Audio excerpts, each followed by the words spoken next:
It is a wake-up call for the EU.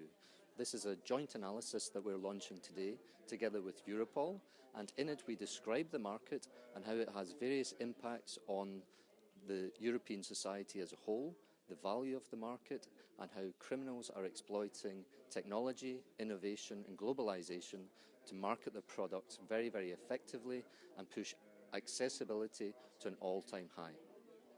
You're looking at supply, and the supply seems to be increasing. The rewards are enormous. Do we have the right resources to tackle it in terms of finance, but in terms of expertise as well? I think in the EU we have a lot of good expertise, and in the last maybe 10 years or so we've really learned to cooperate better at an EU level, and we're really cooperating internationally as well. We have the framework of the EU policy cycle, which, as you probably know, starts off with the Serious Organised Crime Threat Assessment done by Europol. And then at EU level, we are setting priorities for what we need to tackle. And all of the EU member states are cooperating in that process. So we're getting much smarter at operating, and hence we're seizing a lot more drugs. Now, at the same time, the organised criminals are getting better organised as well.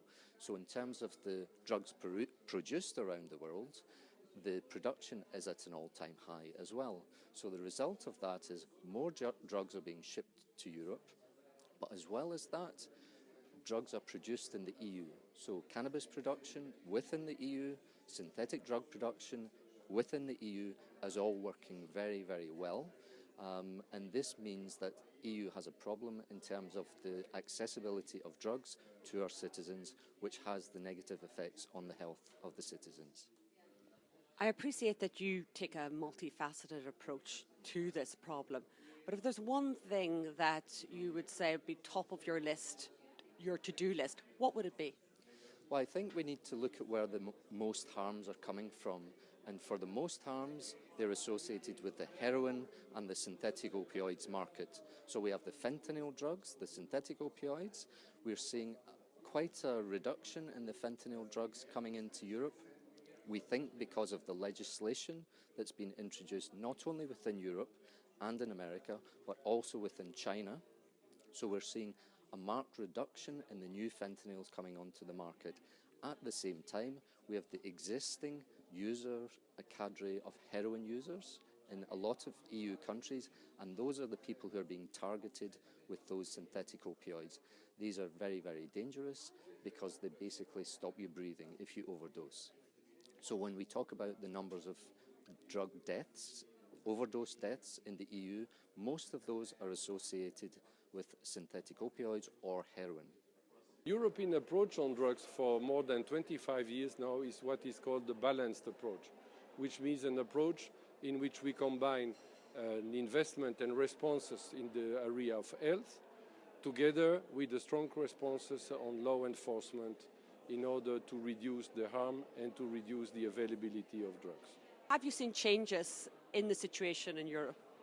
Yes, there are a lot of changes in the last 3 to 5 years. One of those changes, of course, is linked to the huge availability of cocaine in Europe, which is driven by the increase in the production of cocaine in Colombia, essentially.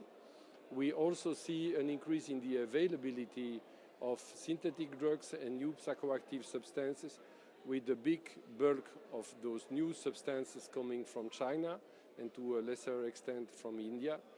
We also see an increased production of drugs inside Europe, not only herbal cannabis, but also amphetamines, to a lower extent methamphetamine, and of course MDMA or ecstasy. Has Europe as a whole, have individual countries been successful in stemming the demand? It seems to be exponential. Well, the demand, first of all, the EU has a common approach and a portfolio of interventions that are now considered and agreed by the 28 member states as part of the toolbox. Now, whether you need to use some of those tools, it depends from your specific situation, and this is why to get the scientific evidence to understand what is the situation and what are your needs is extremely important. But overall, the countries have managed to reduce dramatically the number of new HIV infections, the number of drug-related deaths, even if we are now staying around 9,500, you can compare with the US, where last year there were 72,000 people who died from overdose. So yes, we are successful. 20 years ago, there were maybe 35,000 people in treatment. Now there are more than 1.2 million. So the result is those people are not dying anymore in the streets. They are in the treatment centers, or they are part or participating in harm reduction interventions. This is part of what has been successful in Europe. Now, the phenomenon is changing. There are new drugs, new ways of using, and therefore we need to adapt the approach, building on the positive result and on the experience of the last 25 years.